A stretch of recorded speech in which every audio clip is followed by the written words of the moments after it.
Assalamu alaikum. This is Sajid Lal from Kasi Grammar Boys High School, Lahore. Hope you're all fine and doing well at home. This is chapter number 4, Reproduction. Our today's topic is binary fission and budding. Binary fission एक ऐसा process है जिसमें एक जो parent organism है, parent cell है, वो divide हो जाता है इनटू टू डॉटर सेल। तो इसमें हम एग्जांपल पढ़ेंगे किंगडम प्रोटिस्टा से जो बिलोंग करते हैं। अगर आपको याद हो तो हमने वर्टिब्रेट और इनवर्टिब्रेट पढ़ा था और उसमें कुछ हमने फर्दर फाइलम डिस्कस किए थे। तो ये जो बाइनरी फिशन है यहाँ पर उन्होंने हमें बताया कि ये किंगडम प्रोटिस्ट में जो है ये ज़्यादा पाई जाती है।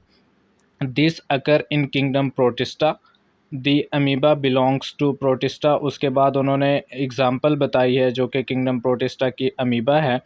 In amoeba a fission occurs from a point where cytoplasm divide into two equal halves to form single cell structure called binary fission. कहता है अमीबा में बाइनरी फिशन किस तरह से होती है।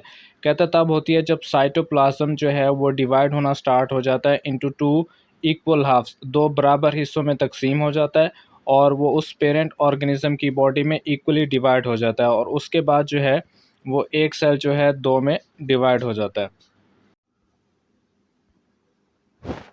ये यहाँ पर आपको एग्जांपल नज़र आ रही होगी बाइनरी फिशन इन अमीबा। सबसे पहले उन्होंने पेरेंट अमीबा बताया हुआ है जो दिखाया हुआ है नंबर 1 अगर आप देखें। तो उसके बाद जो है ये किस तरह से एक से जो है वो दो में डिवाइड होता है। आप देख रहे होंगे सेंटर में आपको एक डार्क सर्कल नज़र आ रहा है जो कि न्यूक्लियस है। सबसे पहले न्यूक्लियस की जो है वो एलोंगेशन होती है, न्यूक्लियस जो है वो लार्ज इन साइज़ होगा। उसके बाद जो है न्यूक्लियस आप अगर नंबर 3rd स्टेप में देखें तो दो इक्वल हाफ्स में जो है वो डिवाइड हो गया है। और इसी तरह से जो मटेरियल इनसाइड द अमीबा था वो इक्वल पोर्शन में जो है वो इक्वली डिवाइड हो गया और उसके बाद जो है नेक्स्ट स्टेप में जो है इनकी जो मेम्ब्रेन है वो पिंच हो जाती है और ये एक से जो है दो डॉटर सेल में जो है ये डिवाइड हो जाते हैं। और उसके बाद एक नेक्स्ट एग्जांपल है, ये भी बाइनरी फिशन की है, जिसमें बताया गया कि किस तरह से जो जेनेटिक मटेरियल है, न्यूक्लियस है, डीएनए है, किस तरह से जो है वो डिवाइड हो सकता है। अगर आप पहला सेल देखें जिसमें प्रोकैरियोटिक क्रोमोसोम है, प्लाज्मा मेम्ब्रेन दिखाई हुई है और cell wall. Duplication of chromosome, सबसे पहले जो है क्रोमोसोम की डुप्लीकेशन होती है।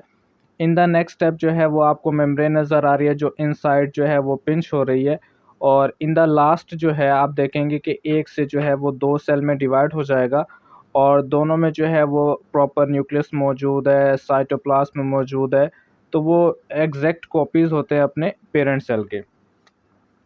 इसी तरह से ये डायग्रामेटिक प्रेजेंटेशन है ऑफ बाइनरी फिशन की कि किस तरह से एक से आप देख रहे हैं कि दो न्यूक्लियस है, फिर दोनों न्यूक्लियस दोनों एंड पर चले गए हैं और इस तरह से एक से दो सेल जो है वो डिवेल्प हो गए हैं। This is all about binary fission. Next जो हमारा टॉपिक है बडिंग। बडिंग क्या है? In budding a new organism grows in the form of a bulb like projection called a bud from the parent organism. Budding एक ऐसा process है जिसमें organism की बॉडी से एक आउटग्रो, छोटा सा उभार निकलता है और वो डिवेल्प होकर एक मुकम्मल ऑर्गेनिज्म में जो है वो डिवेल्प हो जाता है। तो इस सारे प्रोसेस को बडिंग कहा जाता है। It grows and may eventually break away from the parent. तो बर्ड क्या होता है? सबसे पहले जो है वो बर्ड जो आउट ग्रोथ है, छोटा सा उभार है, वो निकलेगा और फिर अचानक से जब वो थोड़ा सा डिवेल्प हो जाएगा वहाँ से पेरेंट ऑर्गेनिज्म जो है उसकी बॉडी से वो सेपरेट होगा और जो है वो डिवेल्प होना स्टार्ट हो जाएगा। इसकी एग्जांपल ले सकते हैं हम potato. Potato has many small growth commonly known and eyes. कहता है पोटैटो जो है ये बेस्ट एग्जांपल है बर्डिंग की। अगर आपने देखा हो आलू को तो उसके ऊपर छोटे छोटे उभार से आपको नज़र आ रहे होते हैं जिसको आइस भी कहा जाता है, बर्ड भी कहा जाता है। जहाँ जहाँ पर वो आइस या बर्ड मौजूद है अगर आप उस पोर्शन को कट करके सॉइल में सो कर दें तो उससे एक मुकम्मल जो है वो प्लांट डिवेल्प हो जाता है। Each of these eyes or sprouts can be cut from the potato and planted. Next जो है each of these eyes are sprouts can be cut from the potato and planted. Sprouts का मतलब है जहाँ से वो फूट रहे होते हैं, मतलब निकल रहे होते हैं। तो कहता है अगर आप पोटाटो के पीसेस को कट करके उसको प्लांट कर दें, ज़मीन में सो कर दें, तो उससे जो है एक न्यू प्लांट डिवेल्प हो जाएगा। They will then grow into the clones of the original plant that produce the potato. तो कहता है ये बिल्कुल क्लोन्स यहाँ पर आप ले लें, एग्जैक्ट कॉपी जो है अपने पेरेंट प्लांट की, मतलब जैसे उनके पेरेंट्स प्लांट है उनकी कॉपी बनेगी। और ये बिल्कुल जो है वो सेम उसी तरह के होते हैं जिस तरह से इनके पेरेंट प्लांट होते हैं। और ये आपको एक नज़र आ रही होगी एग्जांपल बडिंग की, हाइड्रा। ये आपको प्लांट लाइक एक स्ट्रक्चर नज़र आ रहा है, बट ये प्लांट नहीं है, ये एक ऑर्गेनिज्म है, एनिमल है, बट इनवर्टिब्रेट है। पेरेंट हाइड्रा आपको नज़र आ रहा है, नंबर 1 में देखें आप पेरेंट हाइड्रा। उसके बाद अगर नंबर 2 में देखें तो राइट साइड पर आपको बॉटम में जो एक छोटा सा उभार नज़र आ रहा होगा नंबर 2 पे। और थर्ड स्टेप में देखें वही जो बड है वो थोड़ी सी ज़्यादा ग्रो कर रही है एरो के साथ। नंबर 4 पे देखें but develops mouth and tentacles. वो जो बड है उसका माउथ डिवेल्प हो चुका है, टेंटेकल्स डिवेल्प हो चुके हैं। और इन द एंड नंबर 5 में आप देखेंगे एक ऑर्गेनिज्म से जो है वो 2 बन चुके हैं। मतलब बडिंग जो है इस तरह से, बडिंग कहते हैं आउट ग्रोथ को, एक आउट ग्रोथ से जो है वो पूरा ऑर्गेनिज्म जो है वो डिवेल्प हो चुका है।